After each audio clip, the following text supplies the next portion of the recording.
here. Good morning, guys. Big John here from Anchorage, Alaska. The weather has been quite nice lately. Oh my goodness, I need to get this set up here real quick. So I thought I had everything ready to go, but apparently I didn't. How's this gonna work? There we go. For right now, that's where you're gonna be sitting until I can get this little doohickey figured out, which is my tripod. I totally forgot to turn on the lighting today. But this is a basic continuation of yesterday's live stream, and also I wanted to go over some basic topics that have been discussed about my previous video that I uploaded. And for those of you that saw that video, I appreciate it. I appreciate you coming back and being very supportive to my cause here. I'm getting you set up in the cradle here, but I think everything is good to go. The only thing I'm missing right now is a glass of water. But I have my second ribeye steak right here. And yeah, it's been a good day. I shared a steak last night with my son after he got out of work. He always appreciates extra steaks, especially the ribeye steaks. He really loves eating this stuff. But I don't think he's like grasped the concept yet as to exactly how well a carnivore diet or meat-based diet works for everybody. I mean, because until you experience the benefits all for yourself, it's really hard to explain. I mean, well, it's easy for us to explain because we've been through it. It's just hard for people to hear it, because I mean, for so many years, we've been taught so badly. I mean, in high school, in grade school, all throughout our lives, we were taught the wrong information about health, nutrition, exercise. Exercise is still extremely important, even though I don't have the motivation to make it a daily routine yet. Although, since I'm down to approximately 261 pounds, right now is a good, safe point for me to start exercising more and toning up some of these real jiggly spots that I got going on. That would probably make me feel much better in the summertime. But right now, my personal appearance, I feel great. I feel like I look better in the mirror. I'm starting to recognize myself as being a lot thinner than what I used to be, because when you're morbidly obese, it's all you see for the longest period of time, even when you're dropping weight, rapidly and as consistently as I have been in the last year and 10 months. It's just been a hard process for me to, really grasp my mind around about exactly how simple it's been, because I am seriously like the laziest fat man on the internet that has figured out how to lose weight with little to no exercise. And I just thought people would like to hear that story, but it's not really a very popular story without all the flashy lights, the crazy sponsorships. I mean, nobody outside of my journey has really picked up my story and, tried to make anything of it. So, publicity wise, yeah, I don't get seen very often, which is okay. I don't mind that part. But what I do like about this journey is I've been meeting so many people in the community, carnivore community, keto communities, basic weight loss type communities. And we all think basically the same way, even though we're not all eating the same exact foods. The number one principle is for us to get away from processed foods, overly processed foods, high fructose corn syrup, excessive foods with a lot of seed oils. Now, does that mean you can never eat any sugar, any high fructose corn syrup again? In my opinion, high fructose is a no-go. You just need to stay away from everything. I mean, if you haven't yet, run to your cabinets, check all your bottles and everything you have in there. Read every single ingredient label. I mean, that is how I lost a lot of the weight when I got started. I started reading and reading and reading. And then whenever I bounced upon a strange ingredient that I didn't know what it was, I simply typed it into my search engine and there's the information. I found out a lot of the ingredients that were added into these products was nonsense. It was trash. I mean, it's stuff that is illegal. And I just had this conversation in a post made on my video. A lot of these foods that are made in other countries and sent to the United States for consumption are illegal. They're illegal in the country that's producing them to send them over here. And we're paying for this stuff. I mean, we're asking for these people to send us this cheap food that's not food anymore. And our stores are just covered. You go to a convenience store, I mean, seriously, try to find something healthy in a convenience store that's not a bottle of water. And even the bottle of water in the stores these days is debatable because it's highly acidic. We don't want highly acidic water if we can possibly prevent it. I mean, it's one of those things. You're either going to be hydrated or you know, yeah, you're going to buy that bottle of water in the store. I will too. But my point is I don't want to overly consume that highly acidic water, unless it's an emergency type situation and I'm just going to drink it and then I'm going to go home, to my house where I have very safe drinking water, that comes right out of the mountains of Alaska. I mean, so, whenever I leave the home, I take this water with me. I pack it in my backpack. So my backpack, it weighs about 20, 30 pounds at times because it's just packed with 3 1-liter bottles of water. And that's what I drink throughout the day, just so I can avoid all of the store-bought type options, even if it's water. I don't want to purchase anything. That's the thing. If I'm purchasing meats or if I'm purchasing vitamins, okay, that's another thing. I mean, I try not to promote so many vitamins and so many products unless it's something I'm using. Oh, something I did. I did order um, a knife set on Amazon. I can't wait till it gets here. It's supposed to be here sometime, I think around Tuesday. But it's a really specific knife set, and I was looking for it for particular features.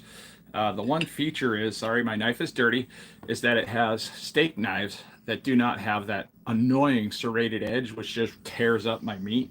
And since I eat a lot of steak, I don't want that sawing in there. I want a nice sharp blade, like this skinning knife to just glide and slide right through the meat. It doesn't tear it up.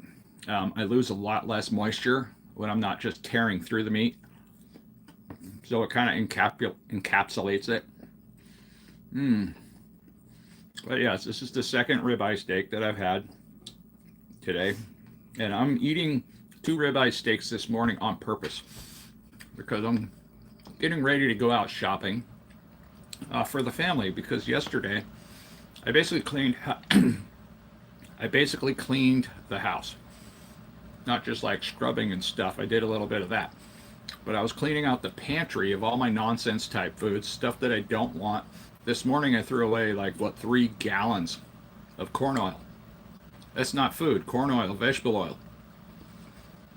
I've learned this far, that that's not even a good item to have in the house. If I want to fry anything, I use beef tallow, or I use bacon grease, or I use avocado oil. And it's going to be so much healthier. It's going to be so much tastier. And I'm not going to have those adverse side effects from vegetable oils and other random seed oils. I mean, it took me a long time to learn any of this stuff. It wasn't like it just happened overnight. Where's my cat? Hey, ding dong, this is yours. I'm going to give this to my kitty. There. Yeah, it's in your bowl. She's ignoring me now like I didn't just give her a treat. That's okay. Maybe the other cats will show up. All right. Hey there, Cyber Goose. I appreciate you dropping in. Can't hear from loud music. Well, I don't have any loud music playing here, so it must be on your end. Do you prefer Master of Puppets or Enter Sandman? I don't really care. My music preference is whatever sounds good at the time, and sometimes music that sounds good at the moment doesn't sound good on other days. So if it sounds good, I kind of get my jam on with it. If it doesn't, I don't worry about it. Let's see, 25 or 26 main says no sides. No, I don't really need sides. If I want any more food after this, because this is my second ribeye, I'm gonna cook up eggs. And yesterday I had sardines and mackerel on the live stream. I also had about a pound of shrimp, and I made about a tri-tip about this size. So I was really full after yesterday, and I still managed to eat a ribeye steak at the end of the day. But now that I have my pantry cleaned out, I have room to go to the store and buy healthier type options. Not perfect options, but healthier type options for my children and my wife and my son. And yeah, everything should be taking a turn the other way. Right now, my main concern is to keep the high fructose corn syrup out of the house. So foods that are overly processed that contain seed oils or regular sugar, I'm just going to bat an eyelash at that because regular sugar is almost 100% healthier than high fructose corn syrup. I mean, you can eat a bag full of regular sugar and be in a better place than if you have like 2 tablespoons of high fructose corn syrup. Our bodies don't know what to do with the stuff. I mean, you can still get some basic vitamin absorption in your gut if you eat regular sugar. But now, when you add soybean oil, vegetable oil, and stuff like that to the mix with high fructose corn syrup, we cannot absorb any of the nutrition. So, when we drink a soda pop, for instance, yeah, sorry, dude, whatever that multivitamin was in the morning, especially for you pregnant women that are taking prenatal vitamins, and some people have a hard time with those prenatal vitamins when they're pregnant. And you take your vitamin, and then a couple hours later, you go drink a soda with high fructose corn syrup. You're not giving the baby what the baby needs. Plus, the baby doesn't need high fructose corn syrup, anyways. That's It's just not healthy for our bodies. Our body doesn't know what to do with it. And it goes everywhere. It's not like sugar just hypes you up and gives you a little bit of stimulus. Well, it's going to all of your vital organs. It's going to your pancreas, your kidney, your livers, your intestines, your stomach lining. Everything is affected by high fructose corn syrup. Our mental capacity and ability to learn and speak is affected by stuff like high fructose corn syrup. It is a very dangerous substance. I'm like hell bent on trying to get high fructose corn syrup to be just illegal for human consumption in this country. I've been working on it.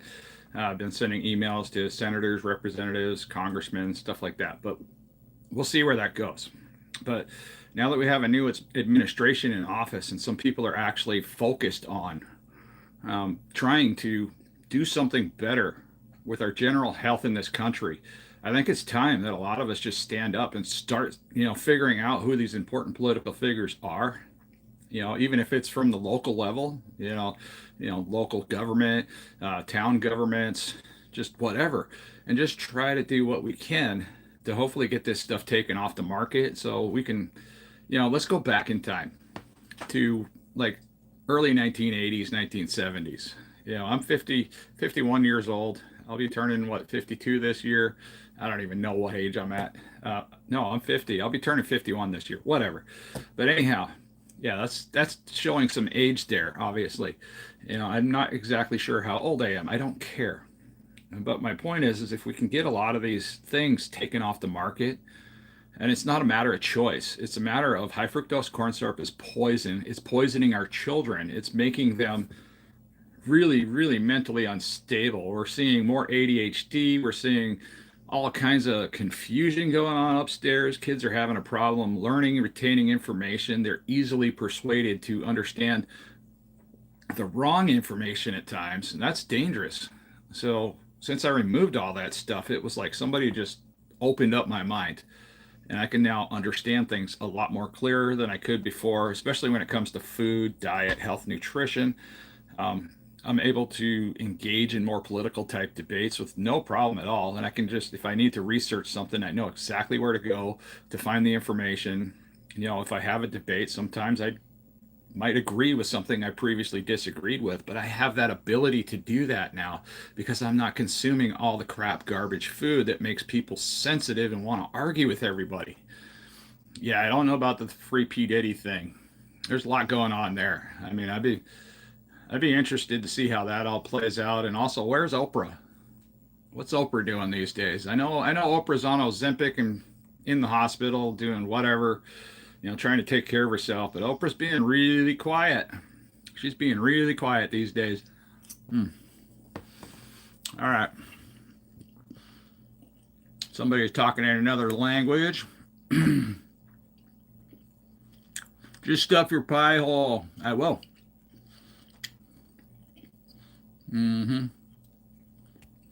Let's see, what did I miss? All right, Dan, you showed up. Nice to see you, Dan. Northern Corruption. I appreciate you dropping in. Yeah, I went down to the Mountain View homeless camp, just not too far away from my house, and I met some really, really nice people there. It's really intimidating when you're driving into a homeless camp, but I was just more happy not to get a random flat tire because there's so much stuff on the ground right through there. But I pulled through, found one of the ugliest guys, from looking at him from a distance. He wasn't attractive. He was a mess. He looked like he kind of needed some help. So I just pulled up, and he was just so happy to see somebody that recognized him as a human being. I think that's more important than anything else. I treated him like a human. We had a decent conversation, and I said, you know what? I got a bunch of dusty old cans in the back. I'm cleaning out my pantry. I explained the situation vaguely. I said, do you think anybody could use this food, or should I just take it and toss it in the garbage? And he was all excited. He's like, oh man, thank you. Everybody needs food around here. I mean, they just had the food bank, which they have to walk quite a ways to get the food bank food, and they're carrying these big heavy boxes back to the homeless camp. And these people know where the homeless camp is at, and there's a parking lot there, but they don't distribute the food there, mainly because there's other regular families that come and get the food there, and they don't want to be, uh, let's say, in the homeless camp vicinity. Is why they do it at a different location. So, anyways, but I mean, they could do it a little differently, I think. But they were happy to have the food that I donated.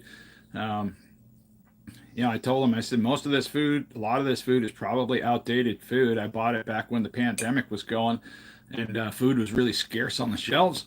Because here in Alaska, it was bare. I mean, you go to the stores, it was ridiculous. I mean, you go to the stores and there was nothing on the shelf. I mean, people were, fighting and arguing over toilet paper, uh, just nonsense. But it was like the whole city. Nobody had anything in their home. They were acting like they were starving. Nobody was starving. The restaurants were still open. There were still food options available. You just had to go looking for specific things. And there was never a time when our stores up here didn't have anything at all. It was just they had a lot of stuff we didn't want, or just the opposite odds and ends of what you would normally want to make a meal. But yeah, they were happy to have all that. Not gonna free P Diddy, but so yeah, today I'll be heading out to Costco, and we'll be trying to find some healthier options for the family.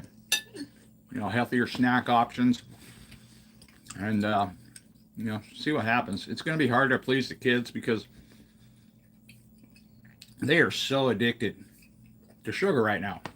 They are so addicted to it.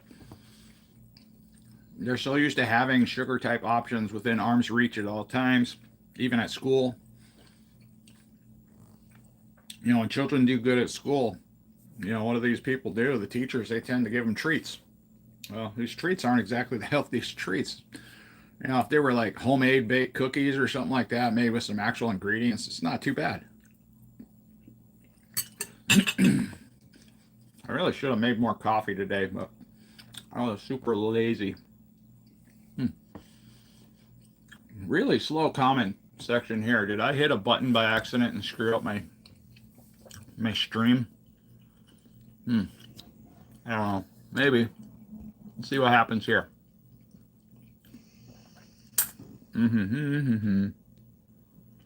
I want to see all. There it is. No, just not many comments. Okay. Well, I'm just used to the spammers coming in and just blasting away stuff, so you guys have something fun to remove. I like seeing that. Basic moderation is extremely helpful on this page. That's why I have people like you around, Putty Cat. It's so helpful. But yeah, have you guys been like watching the news? I mean, what's going on with Ukraine? What's going on with Russia? What's going on with all the politics? Now, I'm not going to dive into the political aspects of all of that because I really don't do that here. But now, when I go to these social media sites and I start looking at things like Facebook, Instagram, and I go to the comment section, it's so entertaining right now because now that I have a clear mind, and I have an open mind, by the way, it just makes it so much easier to navigate and laugh. Just sit back and laugh because I can almost tell just by the way people are mashing their thumbs on the keys what they're eating. You can identify pretty much what people eat at home by their reactive responses because sugar makes you react like that. It just makes you tweak. You're like, oh, you offended me. And a basic sugar response. And in a lot of cases, that's what some of our governments in the world want from us. They want us to be really, really politically sensitive to everything. So you hear something that is debatable or racial, they want us arguing. They don't want us getting along. They want everybody to argue. They want everybody fighting, because as long as we are arguing and fighting amongst ourselves, that gives them the power to take control of people, and it also gives them the power to take away our choices. But people complain all the time about, oh, President Biden this, Obama that, Bush did this, Reagan did that. Well, now it's President Trump, for the second time. People are pointing their finger at the guy. And it's just like, wow, this guy is, when you really dig into what this guy's doing, even Elon Musk and Doge and all that, they're doing stuff, which is stuff that everybody has been complaining about, which is overspending of our country's taxpayer dollars. And then I'm looking at the comment section and people are debating these topics. You're like, oh, that's so bad of him. He's like a big giant toddler. And I'm like, are you kidding? He's doing something that hasn't been done and has been screamed about since I have been on this planet. People have been complaining about government waste. They've been complaining about overspending. The silly stories about the $50,000 toilet seat is true. When I worked for the military and I was hauling stuff for the military, the amount of money that was spent on t-shirts, just t-shirts alone. I had a load of $2 million t-shirts. They were white t-shirts. And I hauled it to one place, and then I had to haul it back, and I hauled it back, and then I hauled it back. Never once did they open the trailer or take them out. There's t-shirts in there. I know they were t-shirts in there because I loaded the trailer at point A before I moved these same t-shirts back and forth multiple times. I was paid a lot of money to do that too, under a military contract.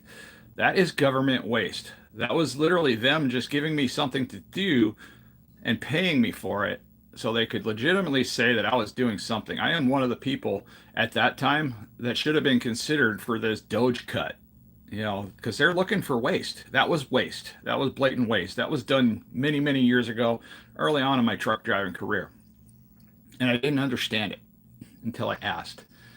And then we did a lot of other things too. We were hauling just old electronics all over the country.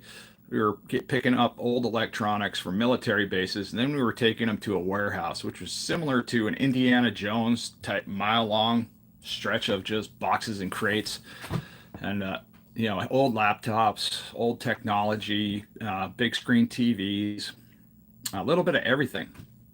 I was in these loads, and at that time they were basically worthless. And I asked the guy one day, I said, what are we doing with all these old electronics, and what exactly are we storing these for?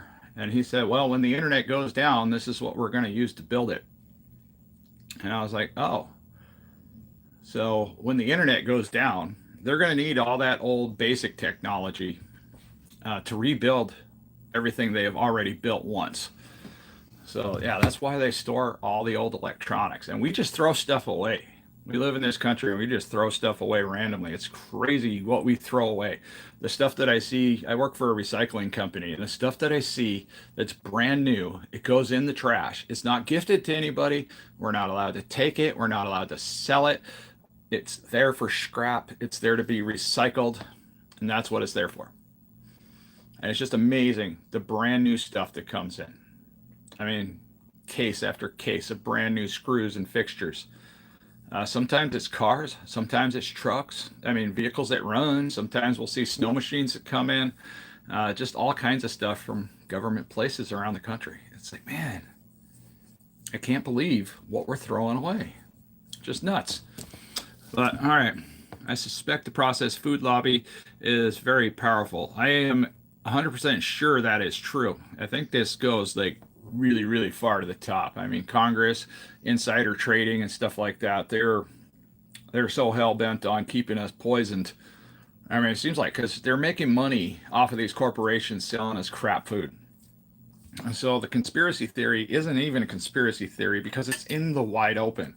That's the fun part about all this. It's not even a secret. They don't even keep it a secret.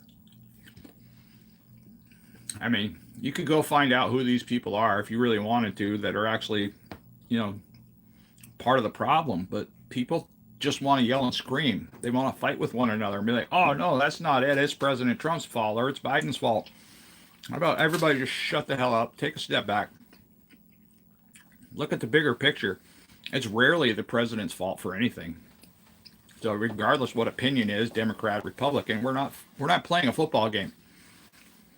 And I know personally a lot of Democrats that are sitting as Republicans and a lot of Republicans, personal people in my life, sitting as a Democrat.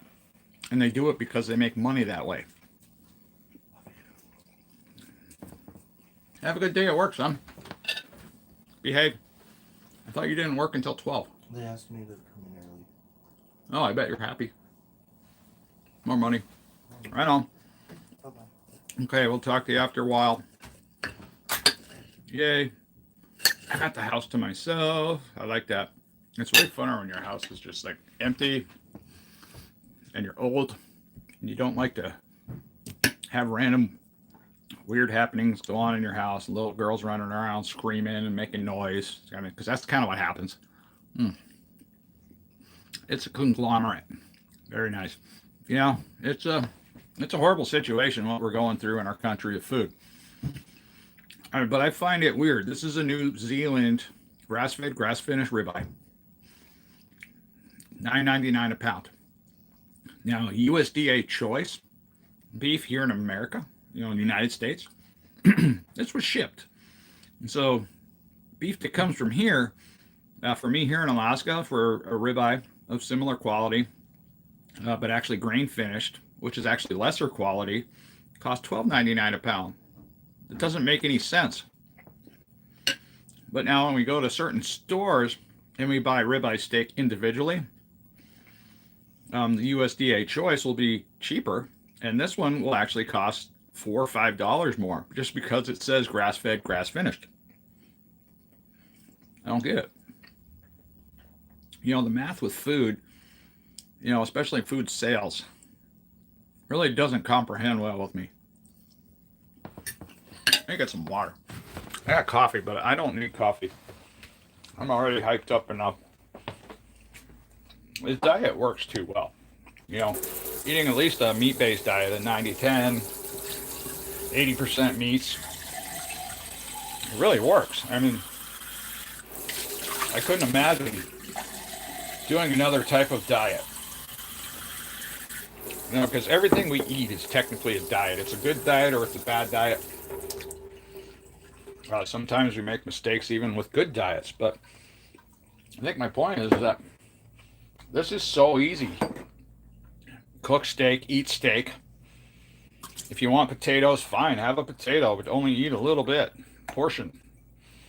If we want to eat more meat on your plate than whatever else is on your plate.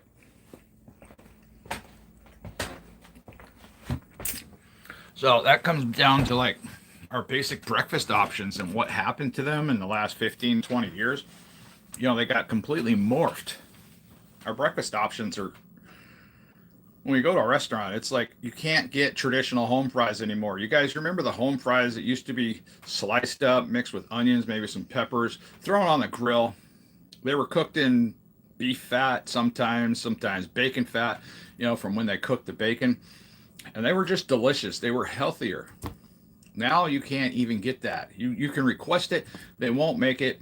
It takes too much time and effort to slice a potato and put it on a griddle to have actual home fries. Now they throw everything in a deep fryer. That's just, who knows how old that oil is. Now the thing is even when it's healthy oil, if the oil has been heated and then cooled and then it heated up again, now all of a sudden it contains really, really unnatural type ingredients, and you know, like KFC, they do it all the time. So the only time the KFC cooking oil is somewhat healthy is the first go around. And they might change that out once a week. They might change it out every 3 days. But my point is once the shift ends, if they don't change out the oil has actually been contaminated by cooling itself and then being reheated again. Same thing goes with food colorings. Now, artificial food colorings, there's not a single one that I could find that wasn't carcinogenic when overheated. What's overheated? Well, I don't know. Depends on whatever it is for that particular food coloring. But every single food coloring I found was carcinogenic, and it was not intended to be heated. It wasn't intended to be vaped. It wasn't intended to be smoked because it turns carcinogenic like really quickly. You pay 29 pounds per kilo imported from Argentina, Black Angus ribeye. Hey, that's not horrible, is it? That sounds pretty good. What is that? Real? Your nightmare? It's so funny. I mean, my eyes have improved, and sometimes I have to squint because this is tiny, tiny words. Especially when it's sitting a little bit further away. But the thing is my eyesight has improved by doing the carnivore diet. My hearing has come back 100%. I was technically deaf, which was crazy to think about because I grew up when I was a kid. I do stereo competitions. I always had the big bass and the tweeters, lots of amplifiers hooked up to a car that really in reality was only like $2,000, and then I had ten or $20,000 worth of stereo equipment in there, and I'd run around the country just doing stereo competitions. Never really won anything, never cared. It was just fun. It was a crowd type thing when I was young. But my point was, I did a lot of so-called damage to my ears, or did I? And that's the funny thing. So apparently, being morbidly obese for so long, our heads swell. I mean, we get swelling, we get inflammation, of the brain, which makes us think wrong. So when you're morbidly obese, your head is literally just swollen. Your brain is swollen. It's fighting for space. Just like the visceral fat that covers our organs in this area, when you get that big extended belly, that's incredibly dangerous. I mean, because for one, all of that fat requires blood to be taken away from everything else that's important in our bodies. So having all of that extra fat right there is setting us up for stroke, heart attack, basic organ failure, because our organs are fighting for that space of all of that. Where all that fat's at, it's our organs are fighting. It's competing. And when I first started all this, I asked some people about it because you know, I was falling for the eat less, move more movement type crap, and I wanted to basically, start exercising. I'm like, oh yeah, because my mentality was eat less, move more, eat vegetables, eat a salad. I didn't understand keto very well, so I was trying to do exercises, and when I was sitting up, I noticed this little pooch.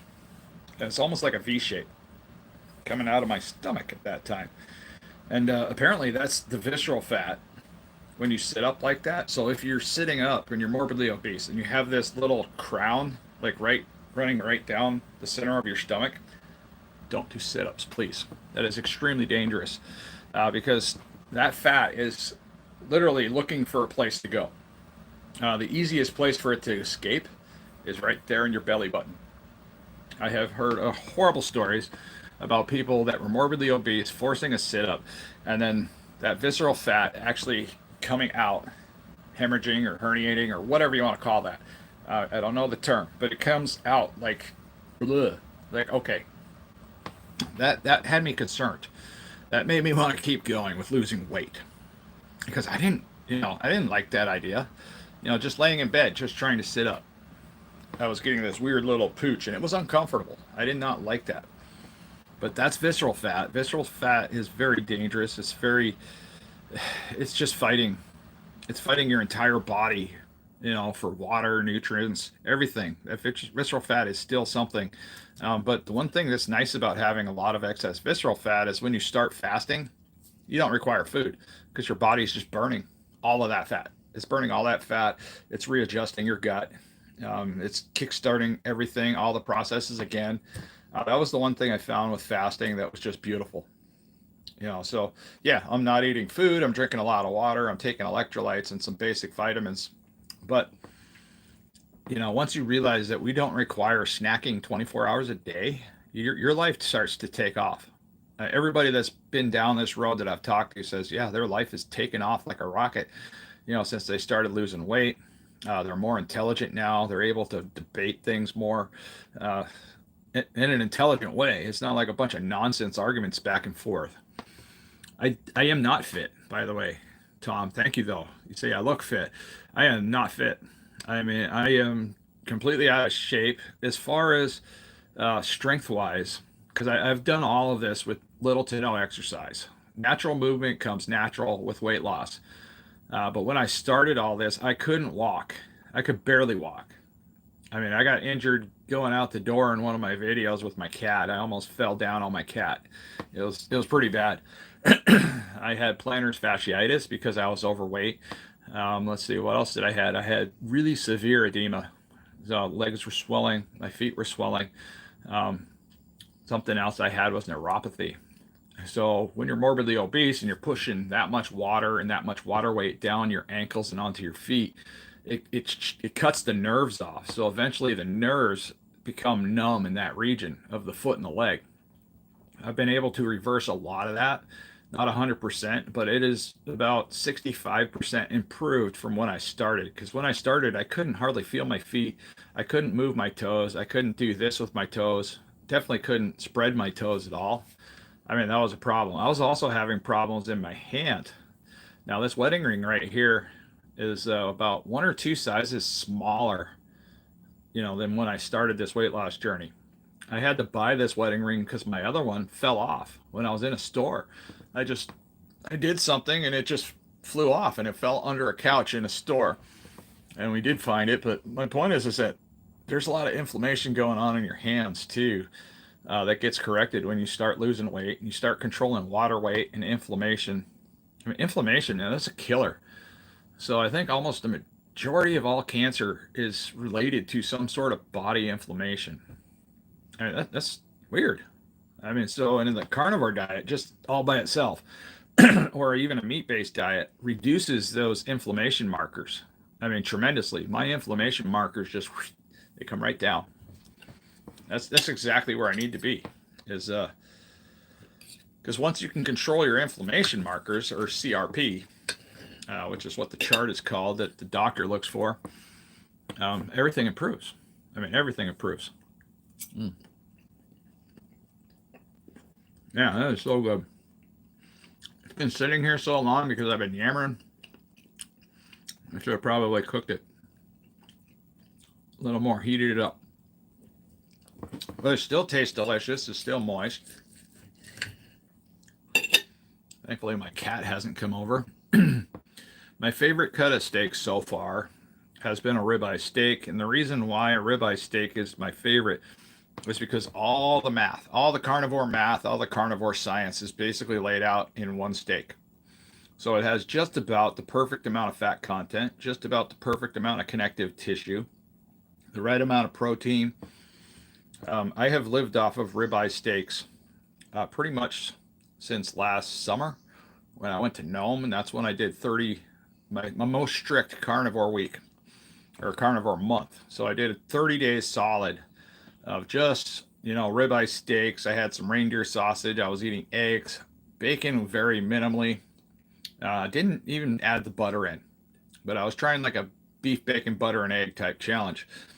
And I was surprised because at that time I still wasn't 100% on my feet. My balance wasn't that great at that time because it's a long rehabilitation process as our bodies heal.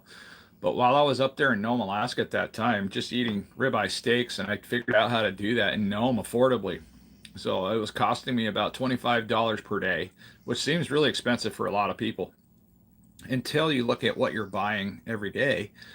For the most people, they'll go out, they'll buy a pack of cigarettes at the store. They might go out and buy a vape. They might buy just random coffees at times, which can cost anywhere from, $5 to $10 plus tip. Going out to eat at restaurants, I don't do that. So the cost of $25 a day is incredibly affordable, even up as far as Nome, Alaska. But I was losing inches. I was wide awake all the time before everybody else because I had two roommates when I was up there. I was always the first one awake. But typically, yeah, I was the first one asleep too. But when you do the carnivore diet, you eat a lot of fatty meat, and then you're just like, it's time for bed. You're good lay down and your eyes close, and you don't think about life and till you wake up in the morning. Then you're good. Then you wake up, you're good to go. Maybe grab a black cup of coffee and some water. That's it. Just get out the door, go to work. That's what my life consisted of. But yes, ribeye steak is so far my favorite. I've been experimenting with tri-tip. I'm not going to buy tri-tip ever again, even though it's a good price. I'll buy chuck roll if I'm going to do an alternative to ribeye steak because it has a lot of connective tissue and a lot of random fat in there. And I need the fat in order to survive. Lewis asked, do you ever cheat? Absolutely. I do. But it's usually, I don't consider it cheating. It's more like I have a random moment where I just cave into something like a pizza addiction. I am highly addicted to pizza. I mean, if you were to show up at my door right now, knock on that door, and you had a pizza from a specific pizza place, me and you would probably sit down and just chow on that pizza. Now, if you were to show up to my door with, like, say, Domino's or Pizza Hut, some garbage trash pizza like Little Sicily's, or Little Caesars, I'm sorry, no deal. You could sit here and I'd watch you eat it, but I wouldn't touch that pizza because it's garbage. It's overly processed garbage. Excuse me.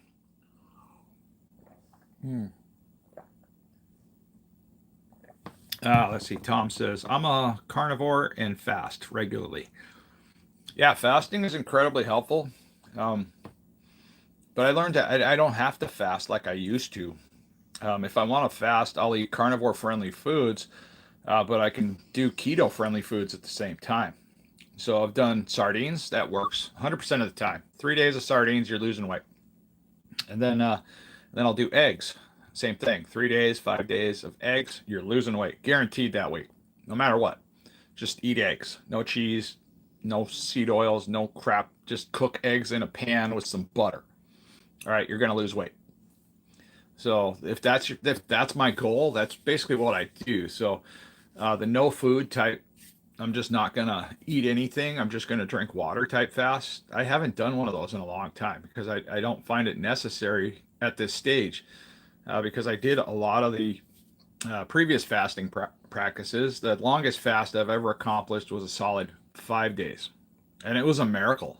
I mean, that was the first thing I did to start my weight loss journey.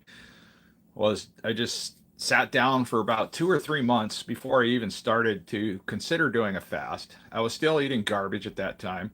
I was trying to understand fasting and why it was important. I was looking into religions and why religions were practicing fastings and the reasons why they were practicing the fast, and how it was important to do a fast to kickstart metabolism, improve gut health, reset the palate. Now, when you're fasting and you're not eating food for 3 days, it was about day 3. My metabolism kicked in, it ramped up. I could feel something happening inside my body. This was amazing.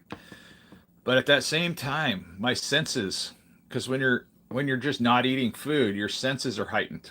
You can see better, you can see further, you can hear things from further distances away. You can hear different sounds you couldn't really focus on before because now your body is in a fasted state. And it puts us in this carnivorous type mode of hunting. So now your body is literally heightening its senses because now it's saying, hey,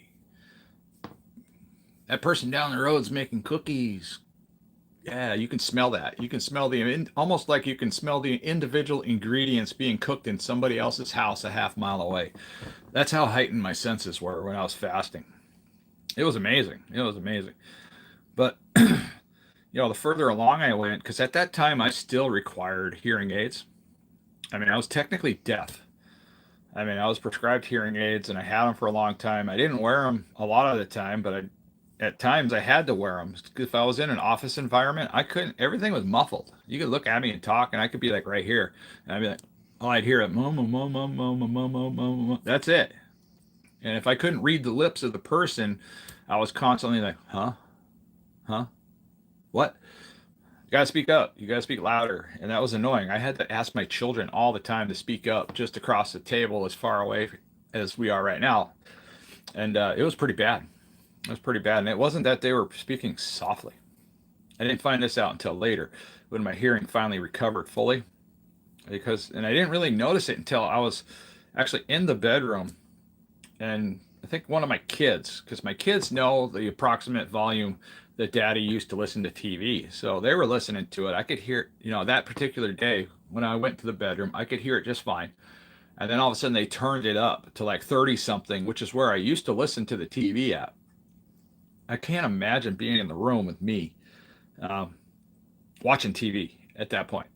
I wouldn't have, it was so loud. I was like, holy crap, why is it so loud? And they're like, but Dad, this is where you used to turn the TV up to. But yeah, you reduce the inflammation and all of a sudden things start working again, like your ears and your eyesight. Crazy how that worked. Because I mean, I went around asking doctors and health professionals and all kinds of things, all kinds of weird questions like, hey, uh, have you ever heard anybody's hearing return with doing the carnivore diet? And most everybody was like, no, they didn't. They didn't hear anything about it. So doctors, I went and started bugging doctors. Same answer. No. Don't know why it would happen. Well, yeah, I finally got to the bottom of it. It's just inflammation. So reduce inflammation markers. Your eyes will, you can start to see better. I mean, it's crazy how much pressure is on the back of your eyes when your head is that swollen. Because my head was this much bigger. I mean, I got the photos to prove it. My head was that much bigger, and that's pushing the eye sockets in and out. As the pressure, high blood pressure. When you feel that you have high blood pressure, you can feel your eyeballs go boom, boom, boom, boom. Horribly annoying. Let's see. I once did a 42-day fast. That seems extreme to see what would happen, and it was fascinating. My senses were acute, and my thinking so clear. 'Twas like dry cleaning my brain. Yeah, Tom. I mean, if I'd have a hard time believing anybody did a 42-day fast, but I'm not going to question anybody. But my thing is that wow, that's a long fast. I've heard of people doing crazy fasts, but the one thing I found, it doesn't matter if you do whatever fasting, but you need to, if I were to recommend somebody do a fast, I'd be setting them up on some pretty specific vitamins so they could just maintain that fast for however much time. Because there was no way I could have gotten through any of the fasting that I did without at least vitamins and electrolytes.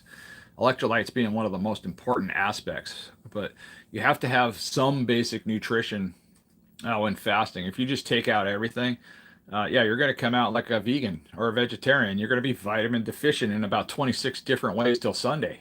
You don't want that. So yeah, let's see. I'm also a truck driver up in Idaho. I'm talking about Lewis here. I drive a grain truck throughout Idaho, Oregon, Washington, and a little bit of Montana. Heavy haul, 100,000 pound gross. That's a pretty good weight.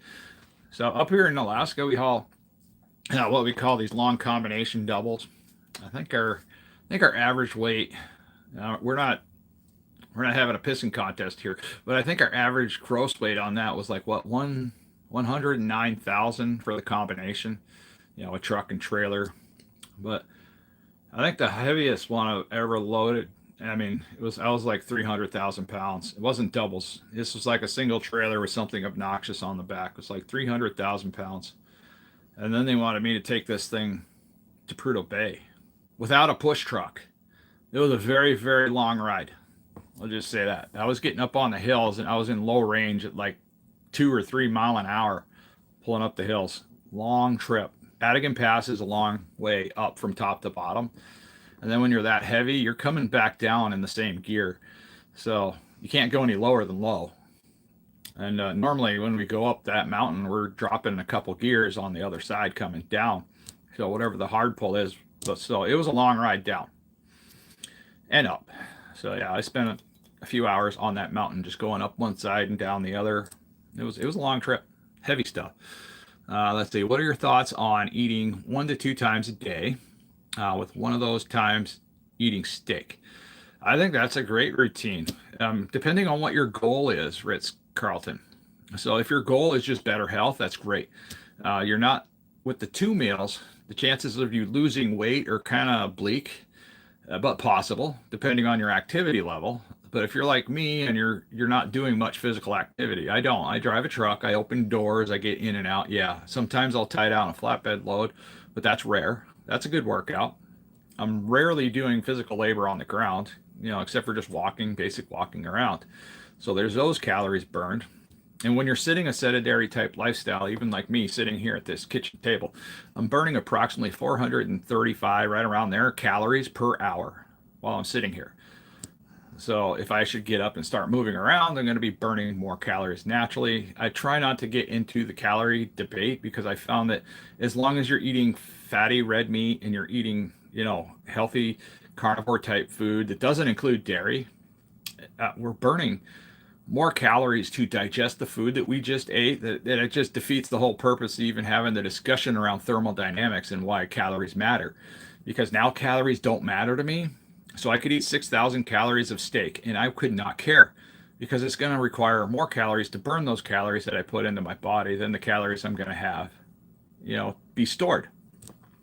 And that this argument really pisses off health coaches and nutritionists out there. Doctors seem to understand this when we talk about it. When I come up to a doctor and we're talking about thermodynamics and basic calories in, calories out, and I'm like, well, if my calories are only coming from fatty meats, then how does the math work then? And they just come back with the same answer I just gave you. Is thermodynamics doesn't matter at that point. It only matters when you're eating a lot of carbohydrates, sugars, and seed oils and stuff that slow down the process, because those calories burn a lot quicker. You see what I mean? So that's when calories matter. Is when we start eating different foods that burn a lot faster. Technically, some people consider carbs to be like super unleaded for the body. Well, I can get more calories, I can get more nutrition out of meat, and I can feel better than when I eat an overabundance of carbohydrates. Because after the carbohydrate burn is done, and it's just like a gasoline cycle. So once you burn off that super unleaded fuel, your car's worn out, your car's tired. Our bodies do the same exact thing right there. Just gets tired and you just feel worn out and you're ready for a freaking nap. I don't take naps anymore. I mean, this morning, let's see, I went to bed last night at about 11 o'clock, 11:30. I got up at 4:30 today, which is my normal time that I usually wake up every single day. But normally I'm in bed by 7, 8 o'clock on a normal work day. But yeah, I was wide awake, ready to go. I was like, dang it, man, I might as well just do a live stream today before I go to the grocery store and hopefully find some healthier options for my youngins, because they need some options. They need some options that aren't necessarily just full of sugar, just compacted full of crap. I need to help my kids out a little bit.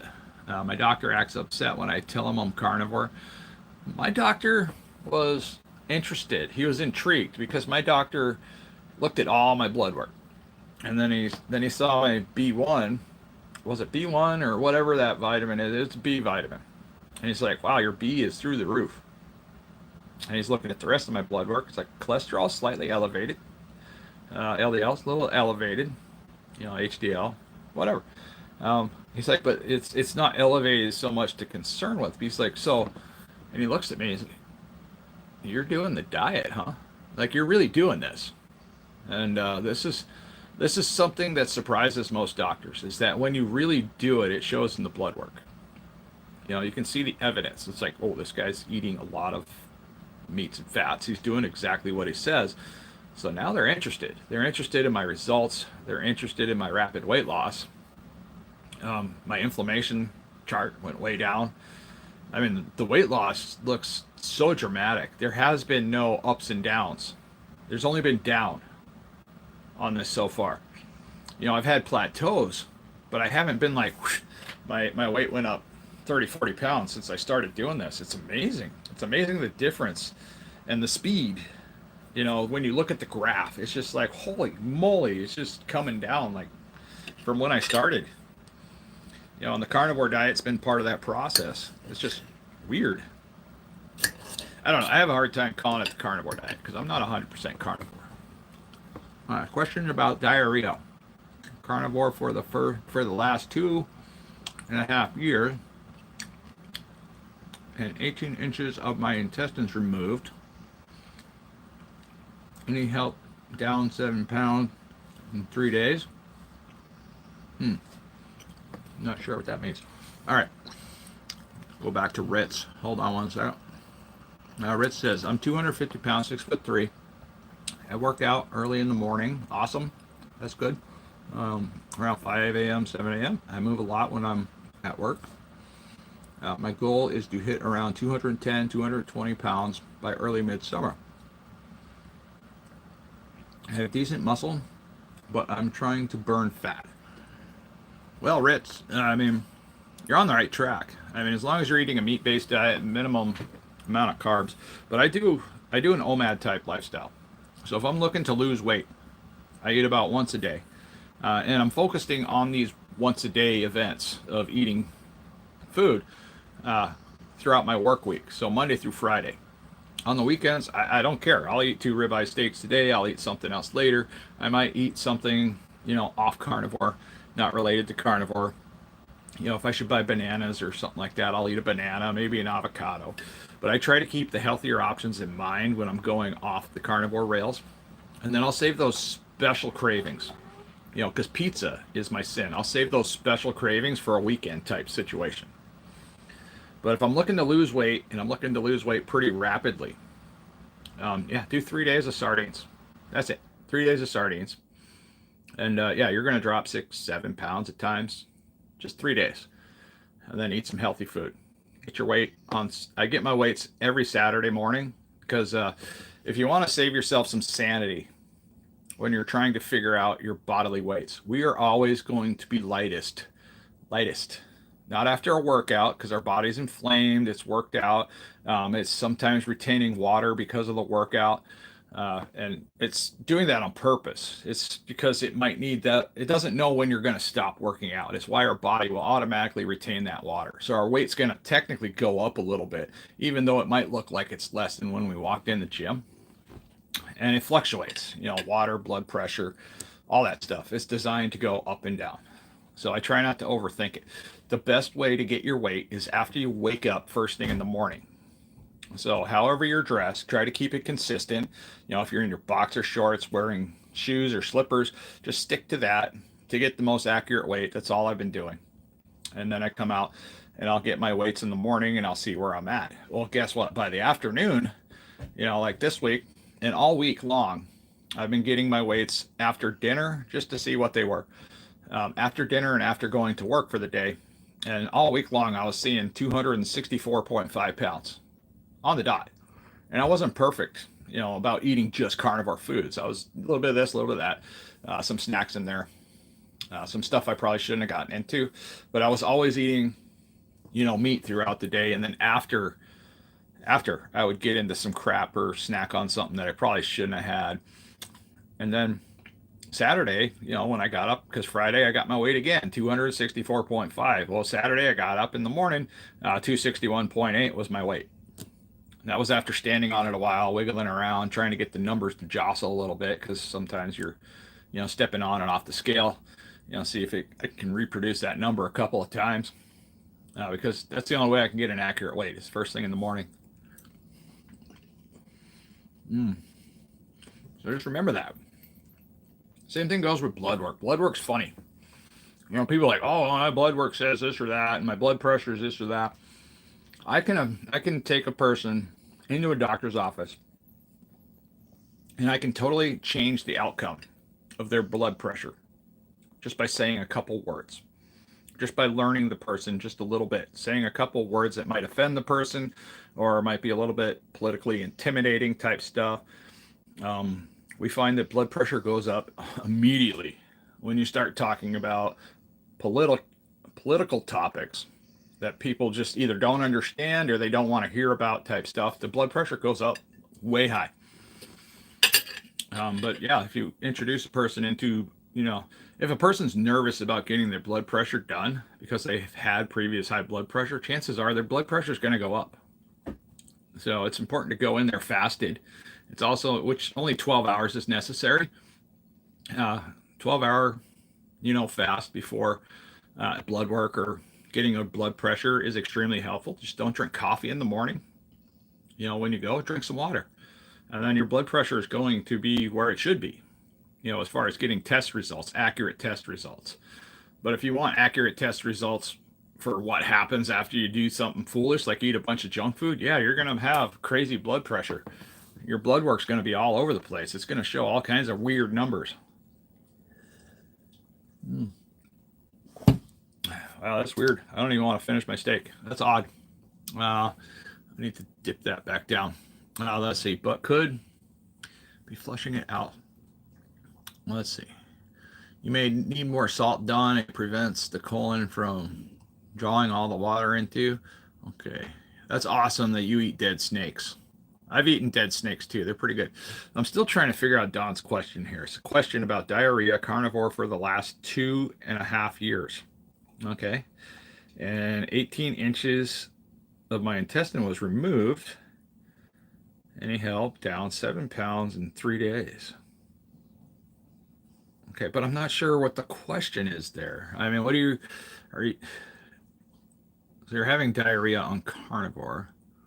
Huh. So my normal response to that would be, um, is your fat ratio too high? I mean, that's the best thing I can come up with. Is your fat, is your salt intake not dialed in correctly? Or, I mean, I don't know. Don, you've been doing this a while. That's a hard one. Maybe you're just sick. Because when I get sick, I don't feel sick anymore.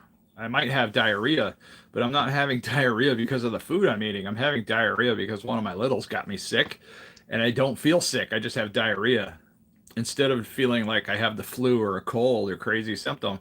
And then I just get that out of my system and I go to work. I mean, I don't know. I mean, because you've been on that steady for 2 years. Or you're trying to stop the diarrhea. Maybe you're just sick, Don. I don't know. Because if you're like me at all, and we've been doing this together for quite a while now. I mean, I'm almost 2 years. Well, not quite 2 years on the carnivore diet, but almost 2 years weight loss anniversary. That huh.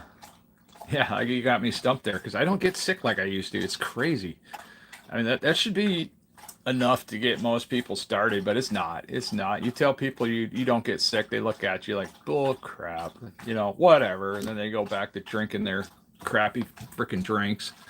So for myself, I don't drink, but if it doesn't affect you, it shouldn't be an issue. All right. Yeah, I'm thinking fat ratio might be off, but it's hard to tell. You got to remember, Don's been doing this a while. We've been talking back and forth for quite a while about the carnivore diet, and he knows my situation. I don't do 100%. And when I talk to most people that say they're 100%, I dig deeper sometimes, and I find out the truth. And I don't expose people for what they are. But my point is that I'm often finding out that it's not as 100% as most people would say. So I'm inclined to believe most everybody is about 90%. There are the rare cases, though. I do know some 100% people. They are just heck bent. That's all I'm eating for the rest of my life. It's just meat. Let's see. Going backwards. Justin. Oh, just a dad. 4'11". My blood work has been perfect since being carnivore, as well as being hypertensive now. My pressure is always. That's great. That's awesome news. I like to hear stuff like this. I'm new here. While you in the carnivore diet, can you bring apple juice? For me, no. I don't really. Can I drink apple juice? Yes, absolutely. I can drink it. Is it going to hurt me? No, not really. Is it going to prevent weight loss? Because if I'm in the mood to lose weight, or if my goal is to lose weight, and I drink apple juice, well, apple juice is going to shock me, and it's going to prevent me just from losing weight for the next 24 to 48 hours. So like when I say, special events, special occasions, I might have cookies, cakes, whatever's there. Yeah, I don't care. Special occasions are special occasions. And then afterwards, I'll feel funny for 2 to 3 days. I'll feel like I'm coming down from drugs. And that's basically what's happening is food is, when it's just not the greatest food, you're going to come down like it's a drug overdose or an addiction. Same thing. I mean, the same principles to wrapping our mind around food is the same principles they use for, drug addiction and stuff like that. Oh, my poor little steak.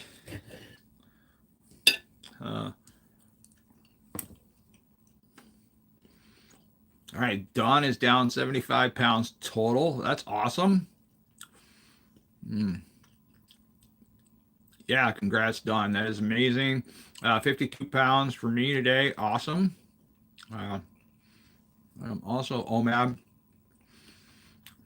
That's great.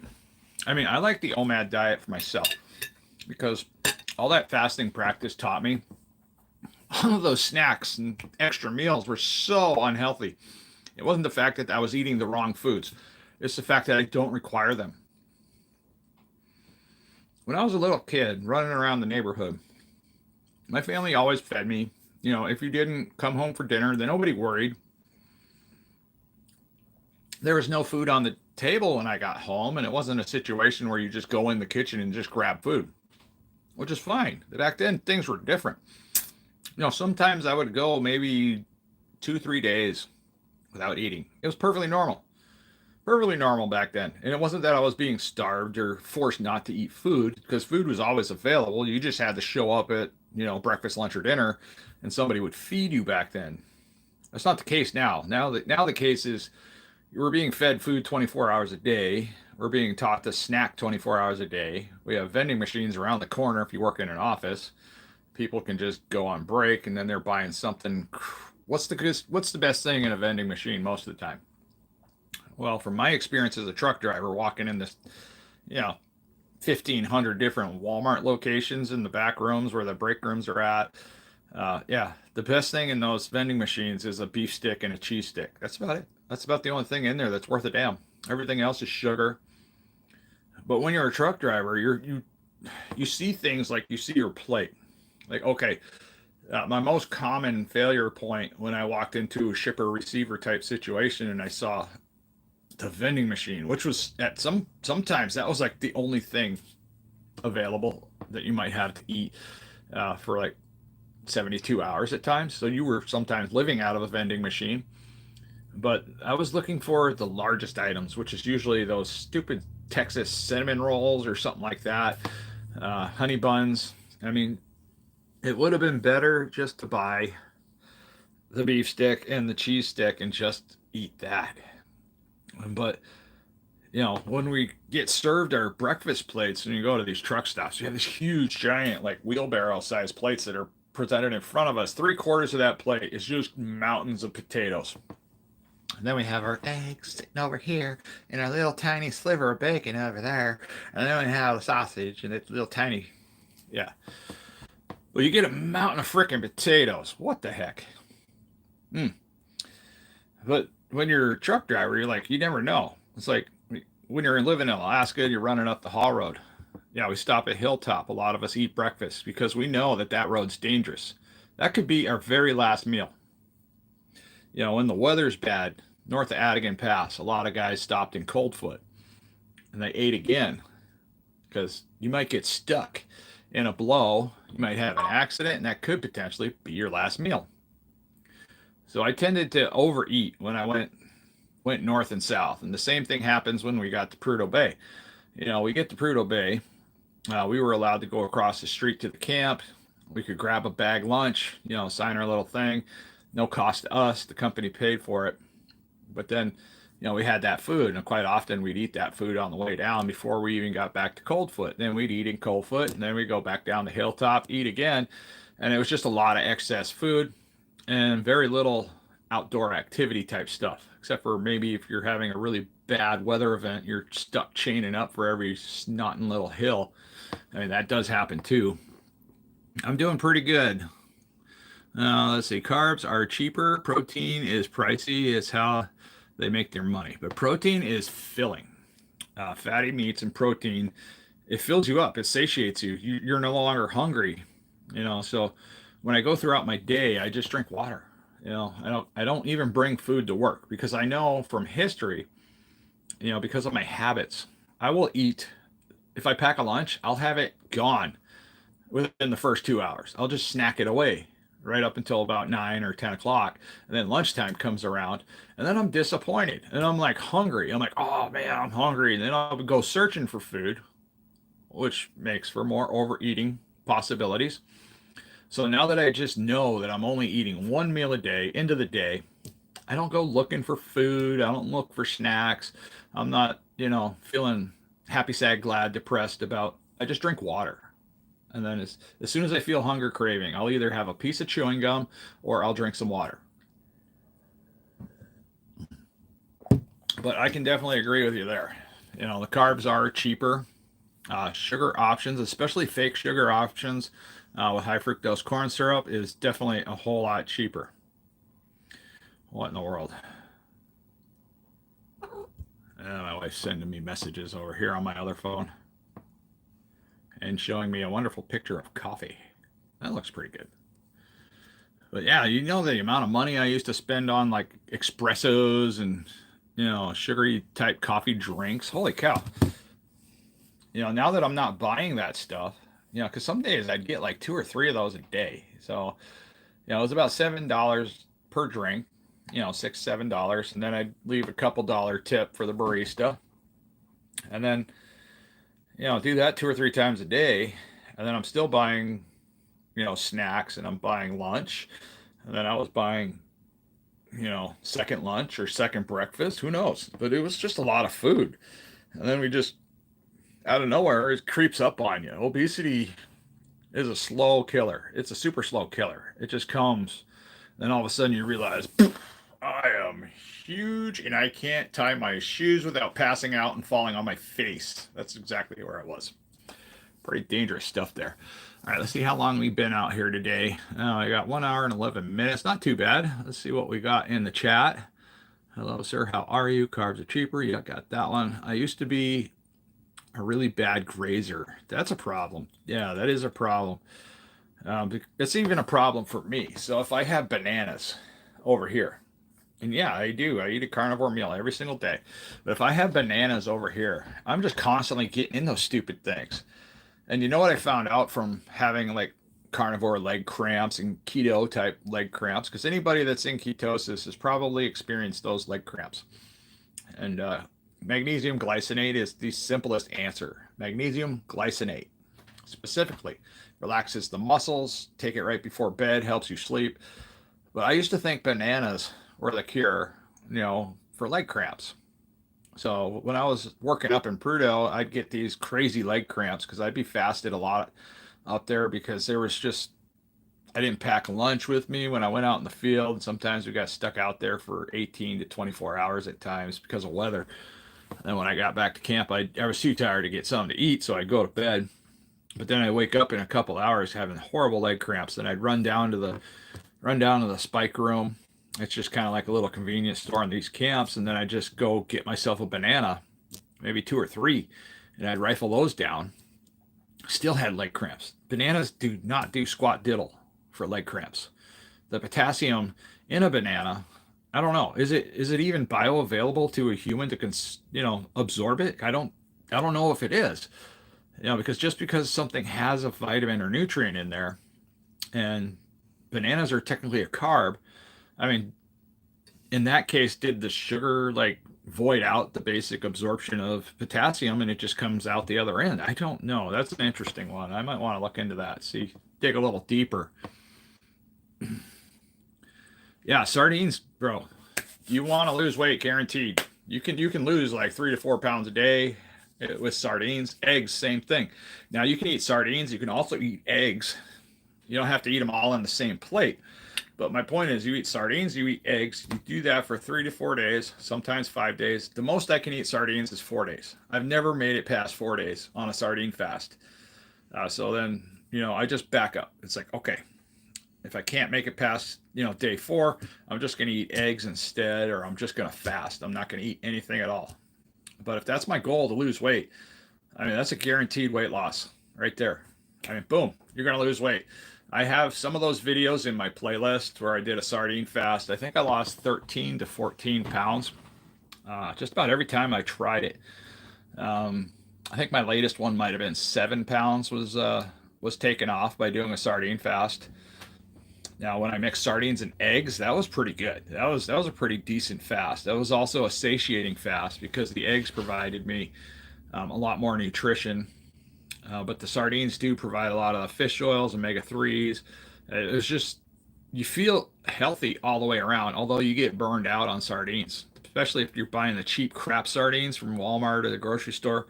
Go find you some quality sardines. Stuff that comes out of Portugal or the Philippines have been some really amazing sardine options. I'd eat some today, but I had some yesterday, and I can only do it for so much. Oh, good morning, Priscilla.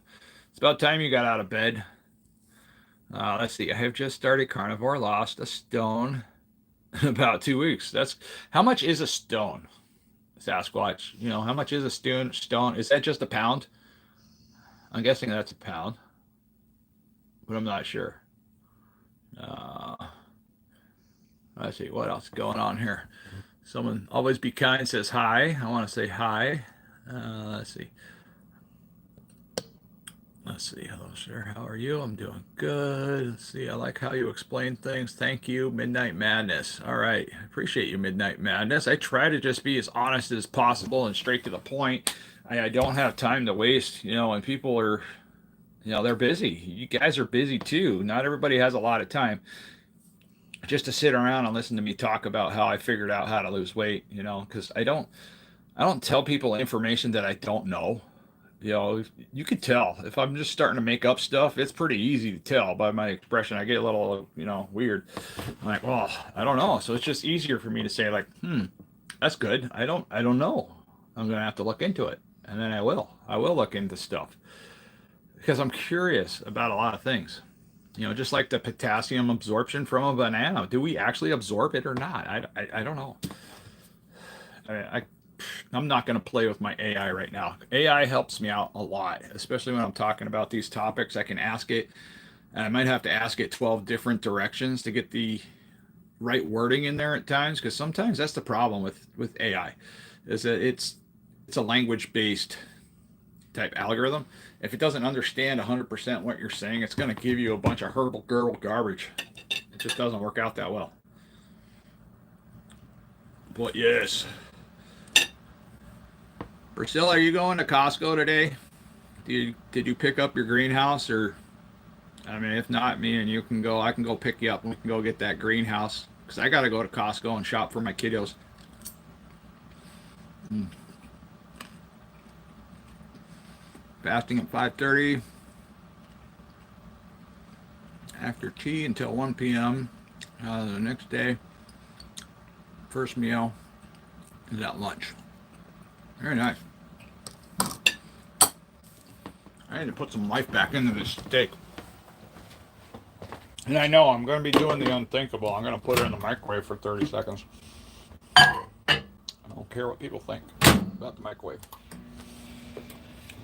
But that steak's been sitting on that plate for about an hour.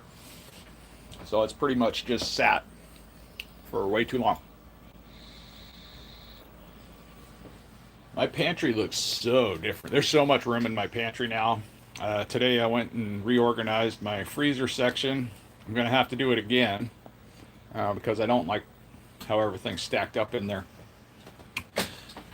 But when I put the meat in there last time, from when I butchered up all of those cuts of meat I had out here on the counter, that was a lot of meat. But there was so much meat that got put in the freezer. A lot of the bags were kind of like folded a little bit. So when I take them out, they're kind of in weird shapes.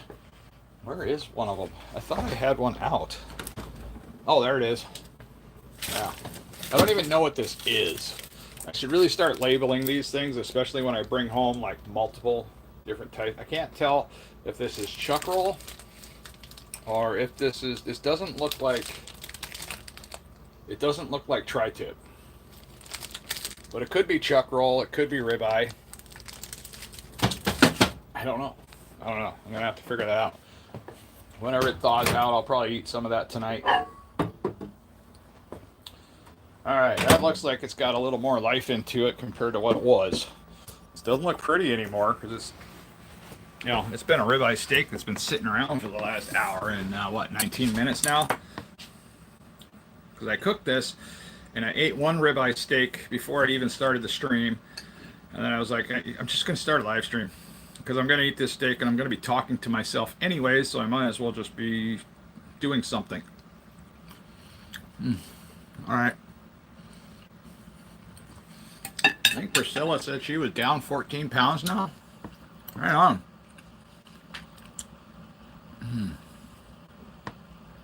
Jacksonville, Florida. Nice to see you there.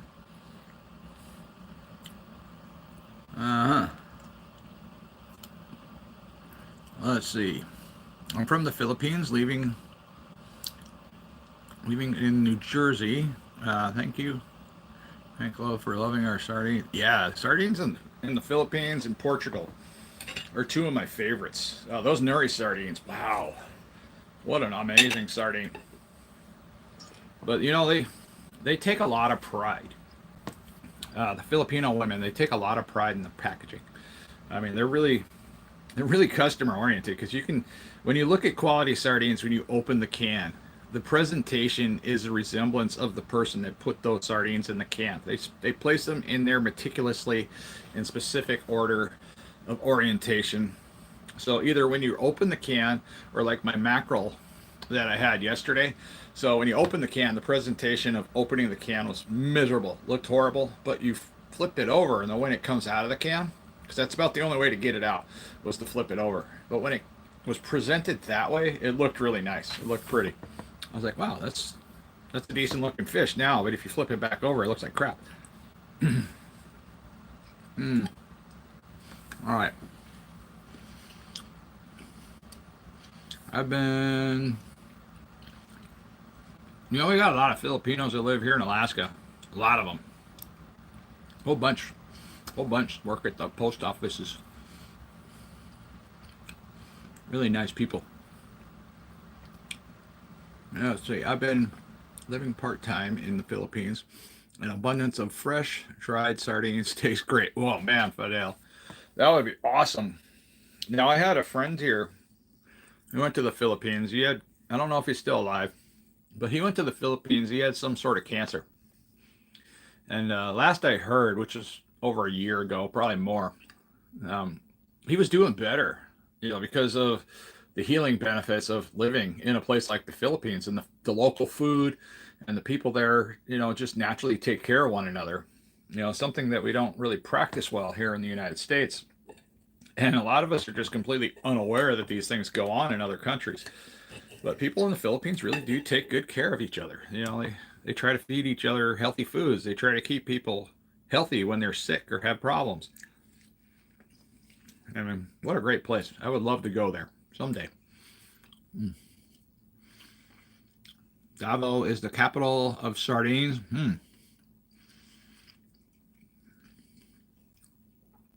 But Alice, I was so surprised when I started looking into sardines and different species and something like 300 and something different species of sardines, and they're found all over the place. But there's a difference. I learned a couple things. What a sprat was.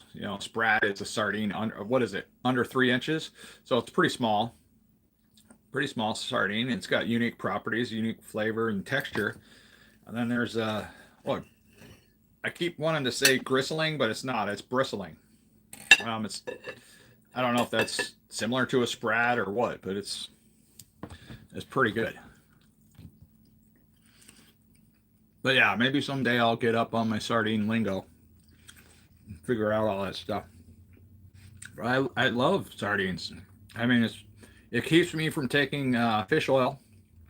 So when I eat sardines, I don't have to take a rancid fish oil supplement. So if I feel like I need fish oil, I just pop open a can of sardines, eat that. Boom. There you go. And one can every other day is really all I need to make myself feel good.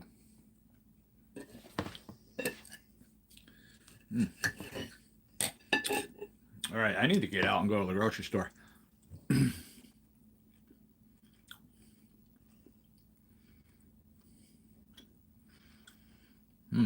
All right, guys, we've been in this live stream for over an hour and a half. I'm sorry if you're just tuning in, but I need to get some Costco shopping done.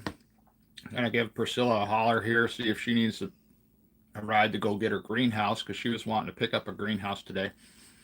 She's just a friend here, lives in Anchorage, good friend. But all right, guys, God bless. And I hope to see you again next time. I love coming out here and just talking with you guys, hanging out, chit-chatting, learning new stuff about the Philippines and all over the world and what you guys are experiencing with your lives in the carnivore diet. I mean, we all do it our own particular way. And I'm never going to judge somebody because they eat vegetables or fruit. I would appreciate more people that would just eat vegetable or fruit than getting into all the high fructose, overly processed food items, stuff that comes in boxes. Food does not come in a box. I mean, it's debatable if it comes in a bag.